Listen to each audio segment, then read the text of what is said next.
С наступлением весенне-летнего сезона из года в год в некоторых населенных пунктах республики жители сталкиваются с одной и той же проблемой – отсутствием воды. Плиево, село Малгобекского района, часть новостроек Назрани. Это не полный список населенных пунктов, где есть дефицит воды. В очередной раз с ее отсутствием столкнулись и жители новостроек Альтиева и Гамурзиева. Часть района новостроек воды отсутствовала. И глава города Назрань немедленно созвал штаб, собрал нас всех глав и работников водоканала. И решение проблем установили. Та самая проблема, о которой говорит глава администрации, возникла из-за утечки в накопительной цистерне вместимостью 5000 тонн на 12-м Назрановском участке. Иными словами, этот большой резервуар прорвало, и вода просто уходила в землю. Решение нашли за пару дней. Было принято решение немедленно запустить эти две емкости дополнительно, которые стоят на этом Гамурзиевском административном округе, и распределить воду на новостройках. Для этого надо было провести работу, проложить водопровод, установить там задвижки и так далее, и так далее.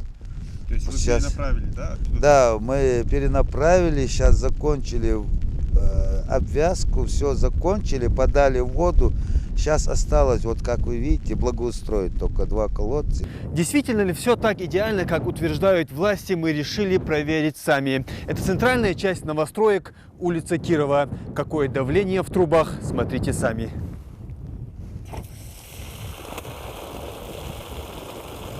Без воды на время ремонта остались более сотни домов в новостройках Гамурзиева и Альтиева. Рамзан Аушев здесь живет 7 лет. В первое время водопровода в этом районе не было, и мужчина построил себе колодец. Позже поставили глубинный насос, но со временем его просто не хватало на всех. И вопрос, где вода, снова стал актуален. После установки накопителей на холме эта проблема все реже напоминает о себе.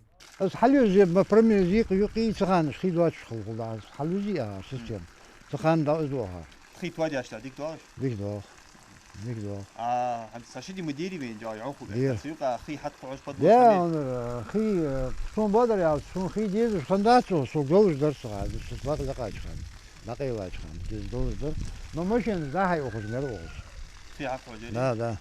Воды для жителей новостроек должно хватить и на весь летний период, утверждают в водоканале и администрации. Но судить об этом можно будет только по факту, с наступлением лета.